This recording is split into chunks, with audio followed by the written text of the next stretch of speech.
In front of you, Aqaba, the window onto the world for Jordan, as it is the only port on this little piece of the coast of the Red Sea that they have. But I guess we should start with something I should have done in the previous episode, a little summary with the help of the map. So we start with Madaba, then here's Wadi Mujib, continuing the King's Road all the way down to Karak, our first Crusader castle. Then Al-Mazar and the Mausoleum, and then we continue down, leaving the red and following the yellow line, so it's getting more windy and narrower. Here's the unfortunate Dana Nature Reserve, and then Shobak, our second Crusader castle, and then just straight down the desert highway all the way down towards the sun in Aqaba on the coast. And here we are again.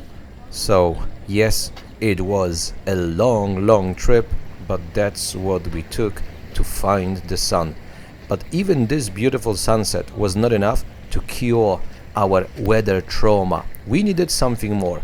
Fortunately, turns out in Aqaba there are quite a lot of those special licensed liquor stores. And there we found, for example, this. It's a beer. No. Fortunately, fridge next to it. Now, this is true beer. Yes, thank you very much. So, with our trauma healed with Caracal treatment, we decided to take it easy and have a nice day around Aqaba, starting with proper breakfast. Now, in front of you is ful.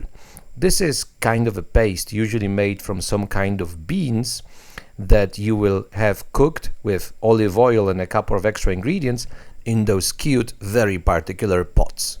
Then we have the famous falafel. So it's basically chickpea paste fried in deep oil. As you can see, some people are actual professionals when it comes to this. It is our all-time favorite. It is here with a bit of sesame on top. That's another thing. And then, of course, the chickpea paste, which is hummus, supposedly created by Saladin. To top it off, labne, so something between cheese and yogurt, a bit of vinegar fermented cucumber, and with such a set, we are ready to go and visit places. When it comes to visiting, of course, you will find Aqaba mentioned in the Bible, but the old name used to be Ayla. And even in Roman or Byzantine times, it was quite a town. For example, it had its own bishopry, which survived well into the Islamic times, as it's one of those towns that surrendered to Islam without a fight. So here's a very interesting detail. Doesn't look like much, but those fundaments are of the oldest known church, meaning it was not a building built for a different purpose converted into a church. It was from the very beginning built as a church. Only fundaments are left, but they are from roughly year 300. It's maybe just a little detail, but kind of an important one. And then during the Islamic times, Ayla is not a big town, but wealthy enough to have its own walls with towers and everything, including a madrasa, so an Islamic religious school. Then during the Crusades, this is the place where Reynald de Chatillon started his raids on the Red Sea, started the Crusader piracy. Later, during the Mamluk and the Ottoman times, there was a garrison here, so there was always something going on, but never too much. Then, 100 years ago, it entered the world stage. We're going to talk about it in another episode, but it still remained a small town, relatively, until 40 years ago. The only window in Jordan onto the world. Today, as you saw, not much to visit in terms of history. It is a modern port town.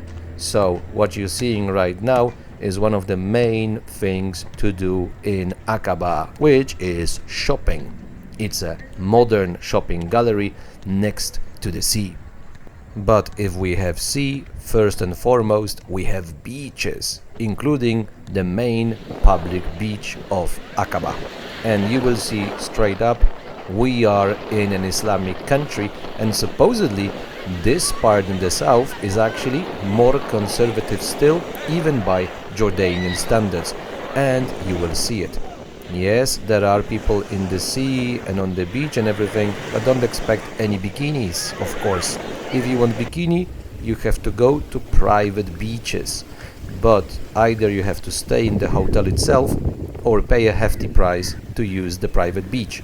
And in case you're wondering, yes, they are actually fenced off with barbed wire. That's a bit too much.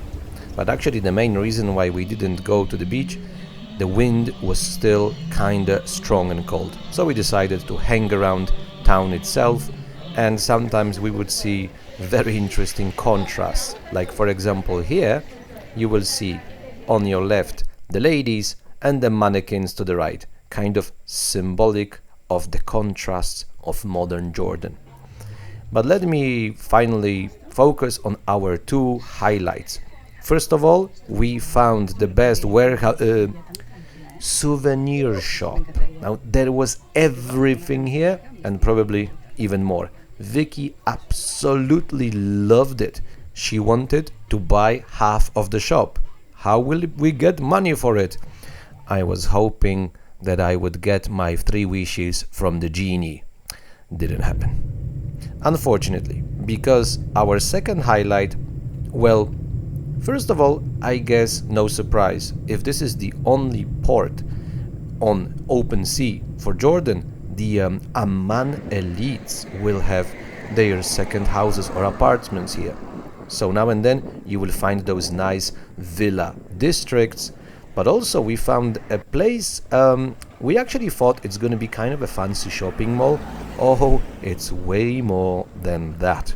The place is called Ayla, like the city itself back in the day, but just behind this name was a security guard and a closed gate. Turns out it's not simply a shopping mall. It's kind of a gated community, shopping mall slash golf courses, Hyatt, so a very fancy hotel. It's kind of a little rich bubble, and you will see it through a number of things, not only golf. But for example, that tower in the background is a replica of a minaret from Iraq from more than 1,000 years ago, looking like an ancient ziggurat. Plenty of things like that, but I think the main example of wealth here are all the flowers and lush greenery. We may be at the sea, do not forget this is officially desert. How come all the greenery? Listen to the background and then it appears.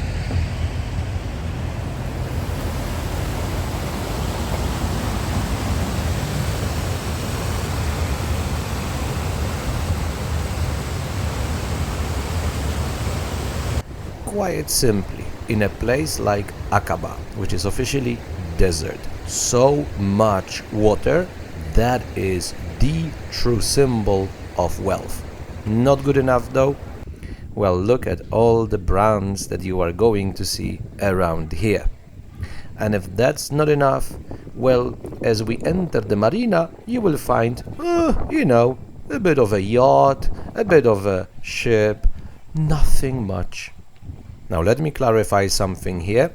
Usually we avoid such places. This is pretty much like a bubble for the rich. This is not real life, and we are not rich. The genie did not appear. So usually we avoid such places, but I have to say, this one is great. You can see there's plenty of money here, but very often with money comes kitsch. Here it's actually not kitschy, it is pretty and artistic, with a local twist. Well, I don't think everything is local. My guess when it comes to the palette of colors, blue and white, it looks to me like the famous Santorini, a Greek island which is the Instagram island of the world. So I became an Instagrammer myself, trying to pose. Didn't work out very well. Fortunately, there are plenty of local twists and tweaks. Look, for example, at the balconies. They are most definitely influenced by Islamic art. So it looks like a very nice combination of, let's call it, the modern Western influenced world with a lot of local flavor. And in a minute you are going to see a couple of photos, because here Vicky went completely off the rails, taking photos of all the intricate details, so that's in a minute. But I think it's also a mix not only of styles but of people, not only the Amman elites, but I think also Amman expats like it here. There are places like the one in front of you, no Arabic, just English, nothing more. But let's go back to Arabic flavor with some photos and a bit of music.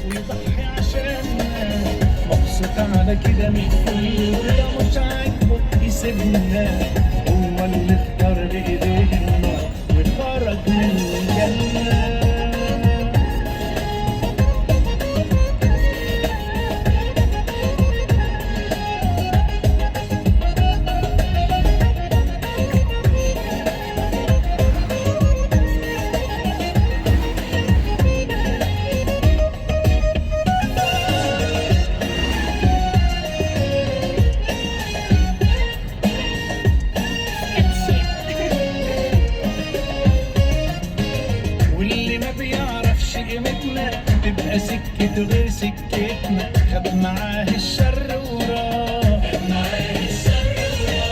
مش هنتعب روحنا عشانه ألف مين يتمنوا مكانه هو كده ريح وارتاح. What? A bit of luxury every now and then doesn't hurt, right? We really like the place, I have to say, but I wouldn't be myself without adding an extra little twist. Here's a nice sunset, but the sun is setting behind Israel. Yep. It isn't only Jordan. Israel also has just a little bit of the Red Sea, so they also built their town, Eilat. So, for example, the road down the palm trees, we cannot take as there is a border. Anyway, time to say good night to beautiful Ayla and to Aqaba as such as well. Time to say good night, because the next day we are going to visit one of the absolute highlights of Jordan. So early morning, we are leaving Aqaba behind, and although it's early morning, sun is already hot. In the end, we are in a desert area. Well, it is not exactly deserted, actually quite the opposite, kind of populated. And not only with locals, it is heavily populated, as you can see in front of you now, with tourists. We are in... Good morning.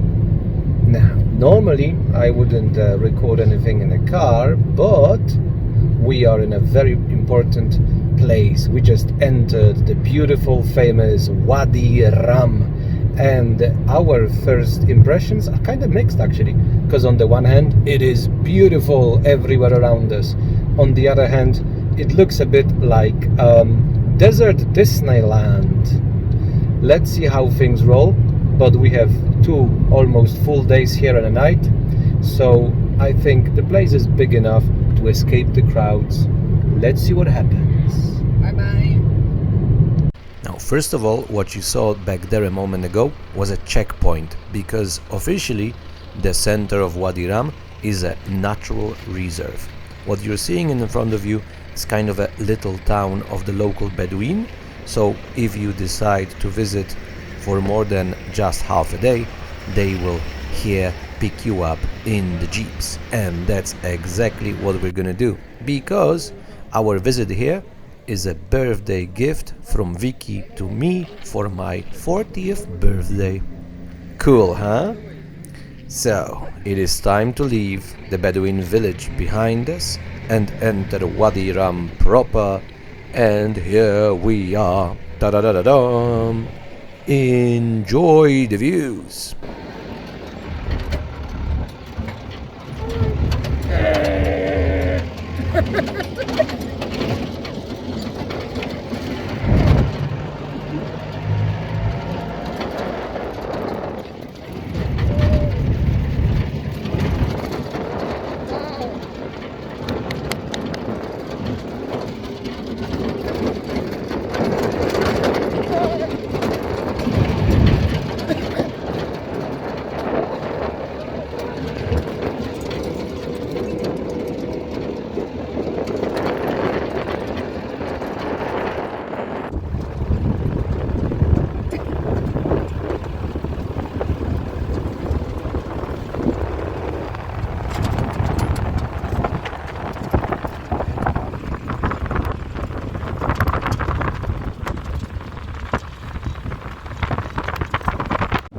here it begins, our great trip in Wadi Rum.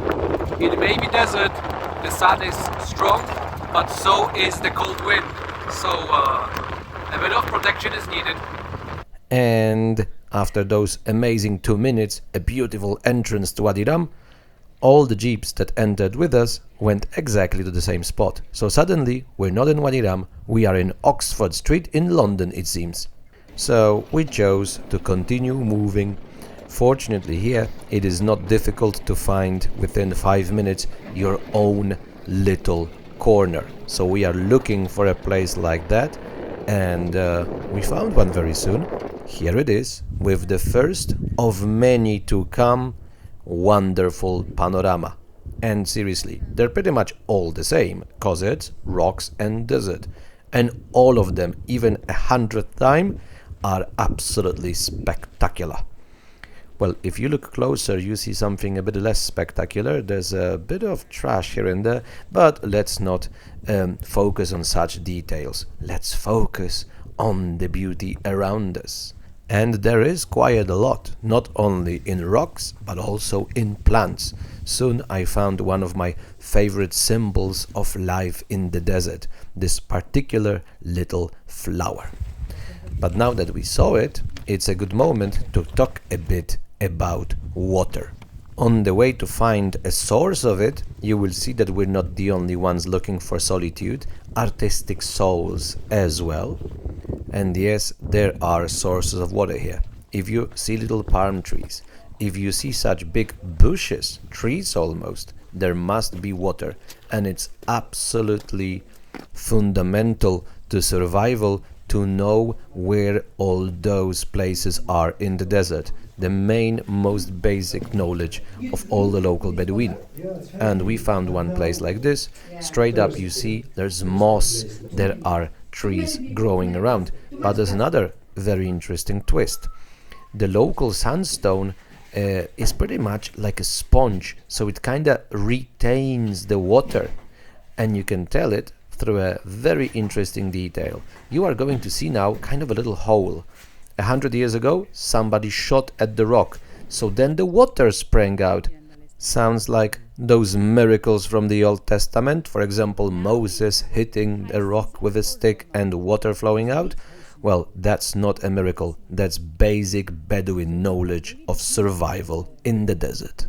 In the meantime, another beautiful panorama. So let's continue to, besides water, another very important point in survival in the desert, which are the camels. And you're gonna see plenty of them today, of course. Already straight up, let me show you an interesting detail. You can see the legs are bound. We will always see them alone, but it doesn't mean they're wild. They have owners, all of them. But if you don't bind their legs, they may wander off looking for grazing, ending up, for example, 50-60 kilometers to the south, which means they would enter Saudi Arabia. And yes, before you ask, you can take a tour on a camel, but I am afraid of anything that's bigger than me, so no, thank you very much. I prefer animals that are smaller than me, like, for example, the one here. Well, actually, I am afraid of bugs as well. And you may laugh, but there are animals way smaller than us, and you are still afraid of them, like scorpions. And there are scorpions here. Fortunately, we had no such encounters, but yes, you can be afraid of an animal way smaller than you. But the Bedouin are not afraid of anything, so they don't care, scorpions or not. They live in the desert, they have their camels, which provide everything: transport, milk, meat, skin, and they know where the sources of water are, so they can easily survive in the desert. And I think they also had our idea about beauty and aesthetics. Well, I don't think they had plastic back in the day. Anyway, what was I saying? Beauty, yes. See, the thing is, in front of us is a magnificent mountain. So think of it this way: we are awed today. Imagine how they must have felt. Not only is it a magnificent, spectacular place, it provides water. So this was a blessed spot, maybe even holy. It is awe-inspiring, it is magnificent, and it provides the source of life. So already more than 1,000 years ago, they started creating an art gallery here, we may say. Well, we would actually call it graffiti by modern standards. There are plenty of rock carvings and plenty of writing in a number of different alphabets. Unfortunately, some of it you cannot see very well. It is a bit too high up, so let me use a photo or two, especially the most interesting drawing. There's a man and a woman, and the woman is way more interesting because she is giving birth, standing on two rocks. Supposedly, this is how Bedouin women would give birth even 30-40 years ago. Fortunately, there are galleries where you can see things better. The one you're going to see now is mostly writing in Kufic script, which is supposedly the oldest script used to write Arabic after the advent of Islam. And actually, the impulse of Islam, the intellectual one, must have been great. If even Bedouin in the desert could write and read, and they would read the Quran, supposedly some of the writing here are quotes from the Quran itself. Now that was a bit fast, so let me show you a couple of photos so you can focus on it better. Unfortunately, I didn't find any other scripts, so let me use a photo of a photo. Here you have an image and names, so way simpler.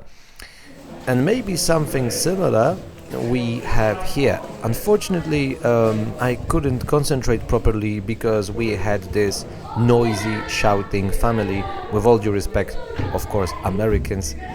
And, you know, in theory, it's good that people come to such places and they want to see something historically important, but I think they're not here for that.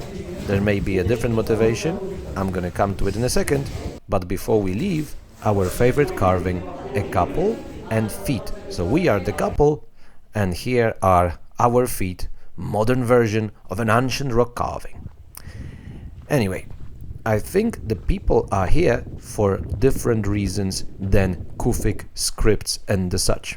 Around you, you have another beautiful piece of the desert and the rocky hills and everything, but if it's ringing some bells somewhere in the back of your head, you're thinking, I've seen it somewhere. You're not wrong. My guess is that the main draw for tourists to come here is Hollywood. Yep, Hollywood loves Wadi Rum. And now you're going to see several photos from films that were shot here.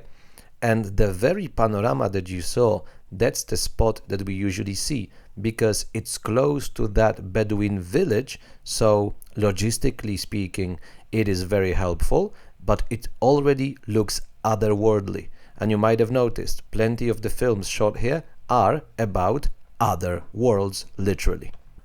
Now, if you're thinking that this Hollywood tourism thing is a modern invention, oh, you are wrong this time. Here it has a good 60 years. What started the Hollywood tourism here is a film from 1962. So now, close up of the mountain and... God, your agent! Aqaba!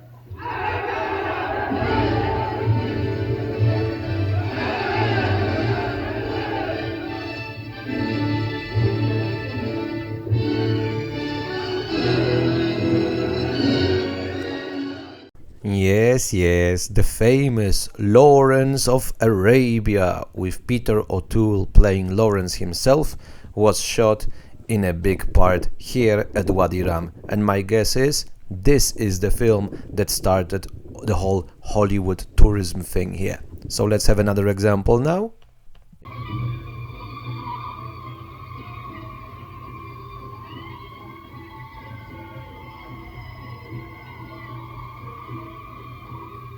Awesome, right? It has negative consequences, unfortunately.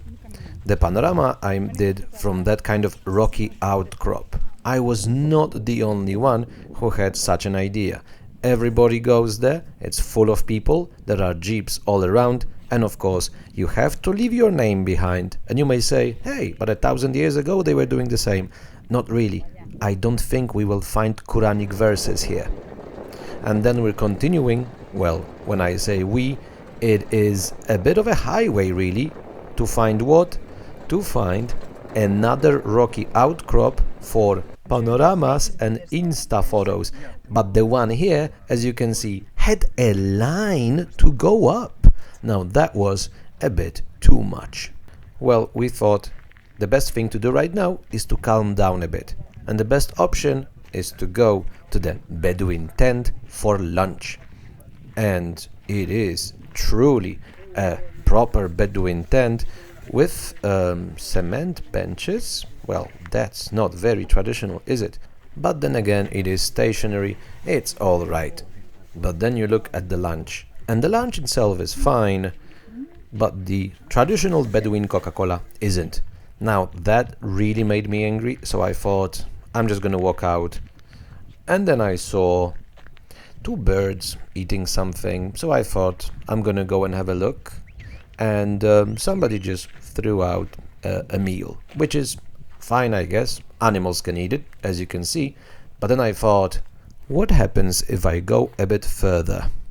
And I found a bit further, indeed, a garbage dump. Plenty of garbage everywhere. And this is the moment I kinda lost it. I showed it to Vicky, we got furious.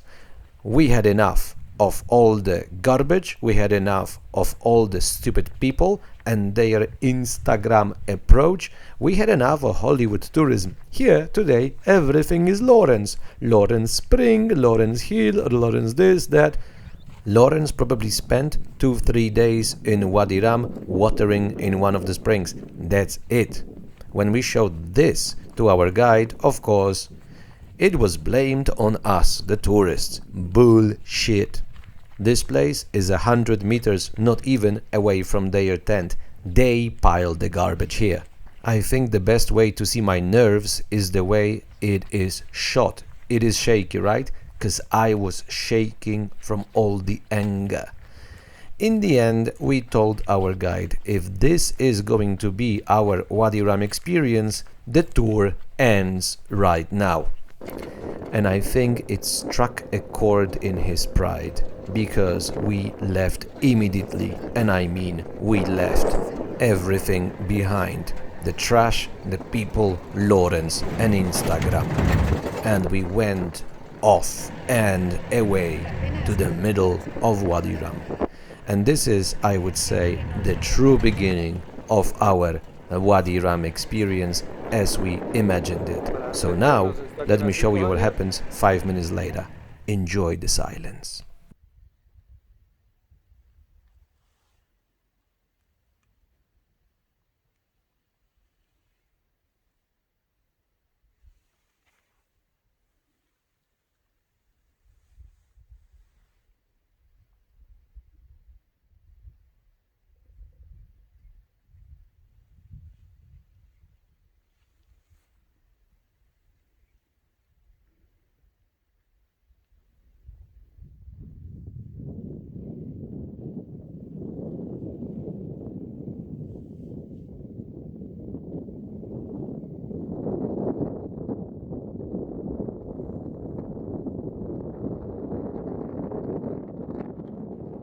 Now that's what we are talking about. But we were not only enjoying tranquility and silence and so on, but we are active, so we also enjoyed rock climbing. Although I guess a correct term would be rock scrambling, because rock climbing looks a bit different, which actually takes us to another interesting issue. It is maybe Hollywood responsible for the tourism, but I found info it may be somebody else. In the middle of the 80s, a group of rock climbers made a detailed map about places in Wadi Rum where to climb. Mind you, we're scrambling rocks and you have places where you can truly fall and it would hurt, but this is nothing. Let me show you another place. Now this is what we're talking about. So supposedly it was heavily promoted that rock climbing map by the Jordanian government. And supposedly this is the moment when tourism started coming, and then it kept on snowballing, and actually it is snowballing till the very day. So now it has a changed face. It's not about rock climbing, more about taking a photo for Instagram, but it is still here, and they would be pretty much the people responsible. And supposedly there is still quite a lot of rock climbers, and not all of them serious, because they do not take into consideration that the main danger here supposedly are the flash floods because of sandstone. It is a sponge. When it's raining, it's not only raining, water's coming out of the stone itself, and canyons like the one here become super dangerous super quickly. And supposedly a year or two before we came, several climbers actually fall off a rock. They were swept by a flash flood, and the father of our guide was picking brain of one of them from the ground. Yeah, I know it's a bit of a macabre detail, and in order not to end up the same way, we were scrambling, not climbing rocks. And you don't have to climb, you can scramble good enough for another amazing panorama. But I think also you can see here this otherworldly quality, well, to be specific, Mars quality, that is such a big deal, for example, for Hollywood. So, while Vicky was doing panoramas, I was concentrating on something a bit more at hand, or actually at feet. I was kicking stones, because they look like they're on top of the rock, but they're actually melted into it, and sometimes they're melted into it so much that they're completely covered the rock, creating those very particular designs. But still, the most impressive thing is the fact that sometimes it looks like, I don't know, it looks like Swiss fondue, it looks like a chocolate cake, because it looks like it's melting. And I honestly have no idea if it's truly the stone melting under the scorching heat or some geological process or another. Still, it looks fascinating. Plus, sometimes you have all those shades of red. It looks like red pancakes that somebody squeezed with a hand, and even the texture is very particular.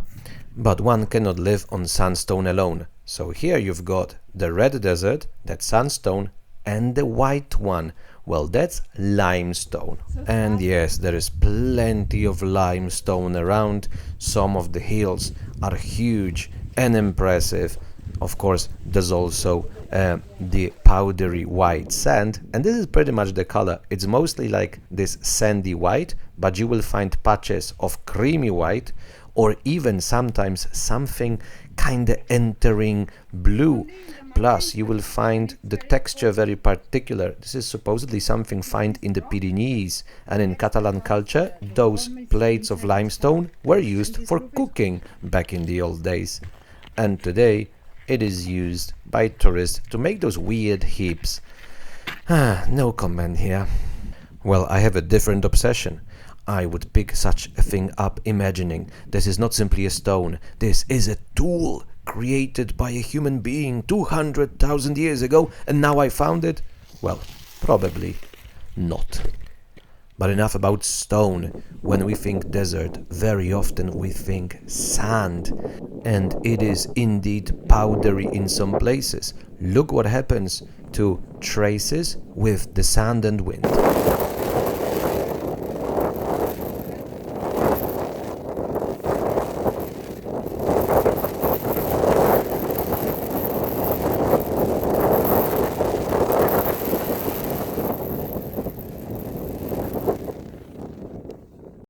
I mean, it's a little detail, but it is impressive, right?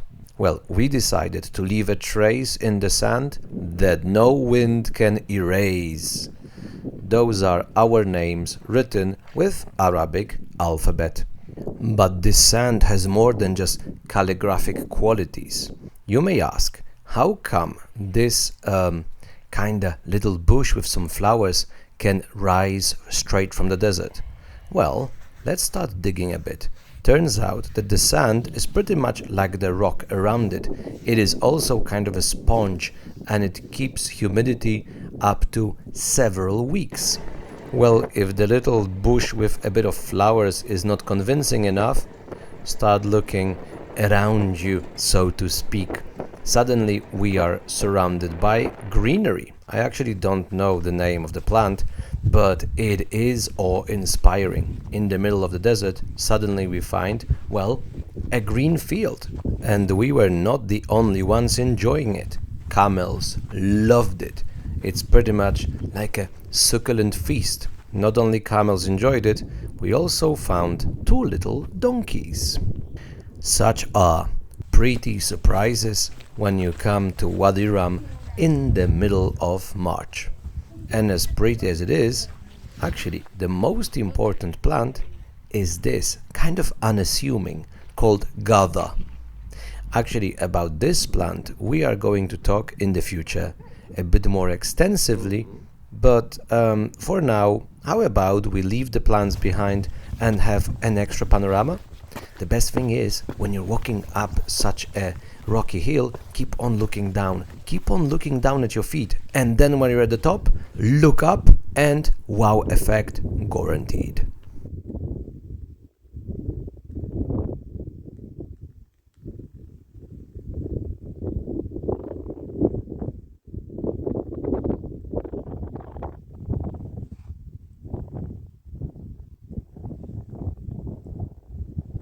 Oh man, we can never get enough of those Martian-like panoramas.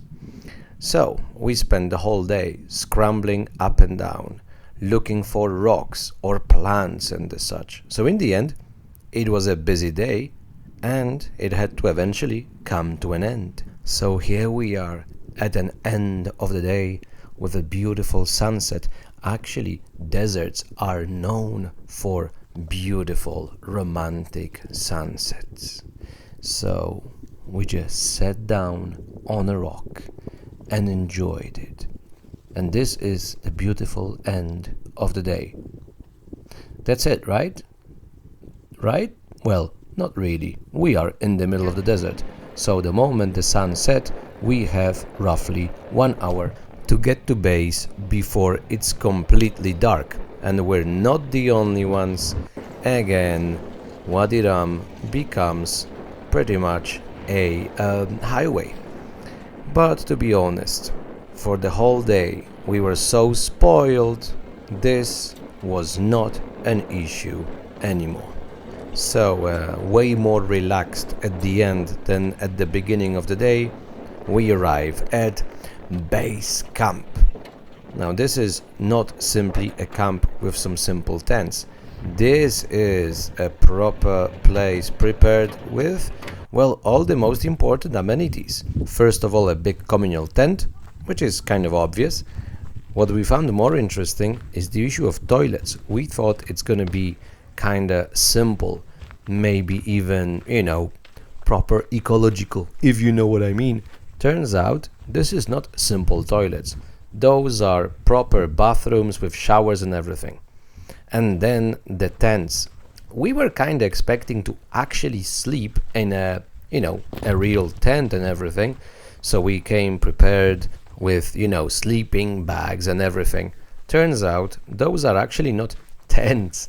I would call them more little houses, because you actually have a proper floor, so you don't sleep on the sand directly, and there's a bed and everything. So that's impressive, I guess. But more impressive still is the way they cook.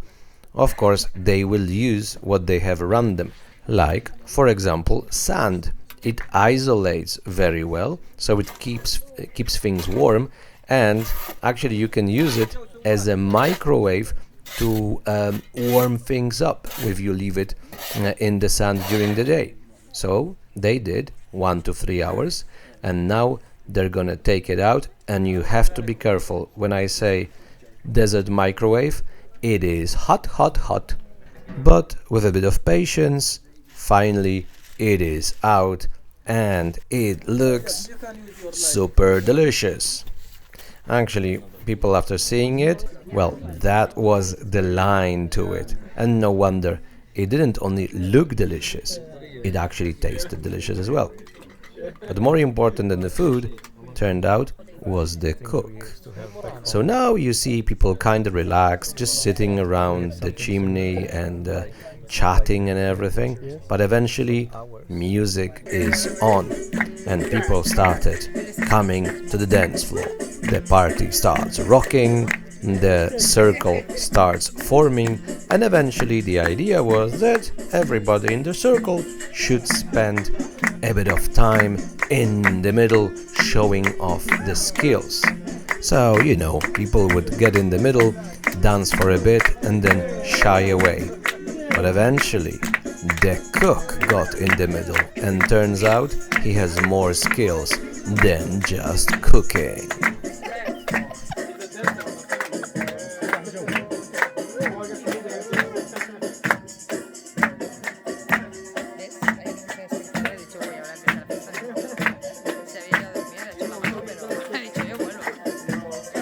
So, what do you think? We loved it, but I think people in the circle did not, as eventually there was nobody else left on the dance floor but the master himself. This is from India. It's Bollywood.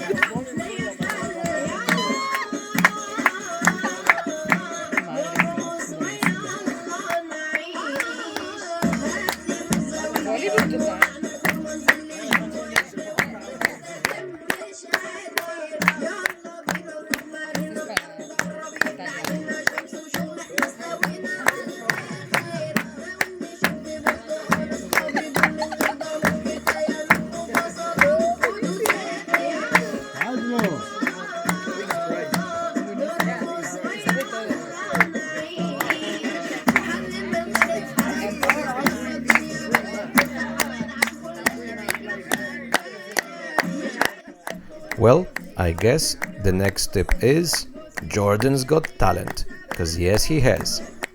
But we are old, so we decided to leave the party to the young, and we went to sleep. Good night. Good morning. After the beautiful sunset, the idea was to show you an equally beautiful sunrise. But here's the thing, the desert at night is cold, so I set the alarm clock for 6. When it sounded, I took my hand out of the sleeping bag and I felt the cold, so I decided, sorry, no sunrise. But the sun is out and it is nice and warm. And before we start another beautiful day of visiting, let me show you around the camp again, but this time not the tents. And I have to say, although they look nice, it feels like they were colder inside than outside. Anyway, that's not the interesting bit. The interesting bit is how they power everything here and the ecological issues. So let me show you some details. So, in the back, slightly hidden away, are solar panels. Then you have those water tanks. So there is a spring here in the mountain. You get water straight from the spring. And this is the water plus the energy from more solar panels that run those bathrooms and toilets.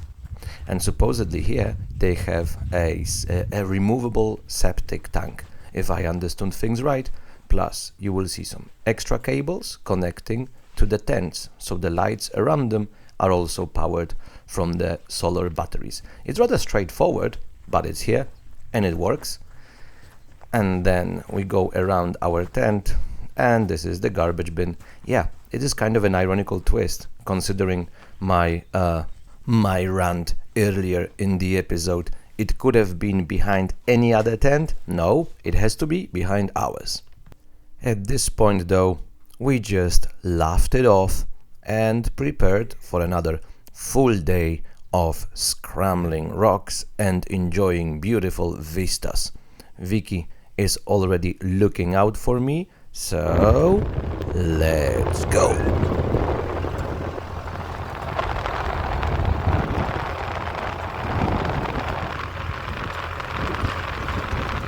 Yep, driving fast Early morning means there is very cold, strong wind, as you saw.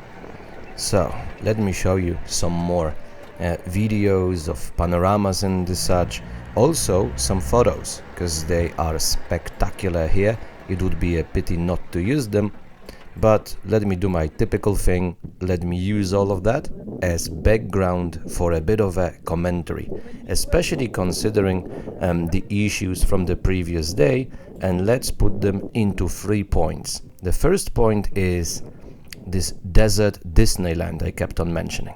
My words in the car as we were coming in were prophetic. It is indeed desert Disneyland, especially close to the Bedouin village. The main points, I think people who come here often do not really appreciate or understand the place. Hence, for example, the garbage issue. And I don't even mean that they literally throw stuff on the ground, but such mindless mass tourism degenerates not only things directly, but indirectly through degenerating local culture. When we told our guide about this Coca-Cola thing, he was like, yeah, but everybody wants it. He actually wanted to be hospitable, but his idea of hospitality is Coca-Cola, because most of the people he meets, that's what they want. Now, mentioning all of that, we also have to be aware of another issue, which is, well, us, really. I think it's human nature. We always think we're better than the others. We're not tourists, we're travelers. No, we're not. We didn't take a camel for a week. We took a jeep for 2 days, and supposedly during the peak season there are 1,200 jeeps in the reserve. And you may say, well, that's the modern camel. Yeah, but it runs on petrol, not on food. And petrol means pollution, which is equal to or worse than the garbage we saw. And we did take a jeep, so we're not part of the solution. We are part of the problem, actually. And then we come to the issue of the true Bedouin experience. Yes, you can go far away, you are alone in the desert, but again, you are in a jeep, not on a camel. For an actual true Bedouin experience, not only it has to be a camel, but it has to be like a week or two. You have to every night put up your own tent, and there would be no party as you saw it a moment ago. There would be no men and women dancing together. True Bedouin experience, they have to be separated. So no, there is no real Bedouin experience anymore, as there are no travelers anymore. Travelers existed 100 years ago. Lawrence is a good example. We are no travelers. Today, we are all simply tourists. Now, second point is that the locals are not blind to the issues. And by locals, I mean both the local Bedouin tribes and also the state institutions. So, for example, even several years ago, it was just possible to camp out anywhere, which sounds pretty cool, right? But with all the thousands of people, it must have created big environmental issues. Again, the garbage issue, for example. So for several years now, it is illegal, and you have to have those base camps, and there's a limited number of them. Doesn't sound that cool, but it's much easier to control the environmental issues.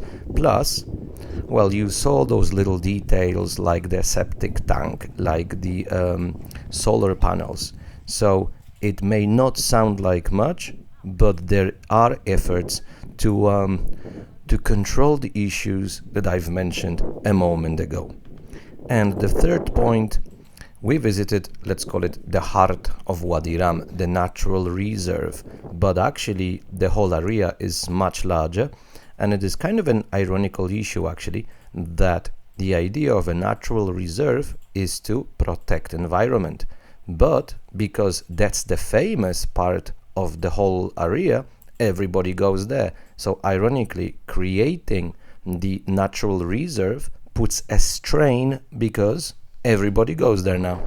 And you truly don't have to.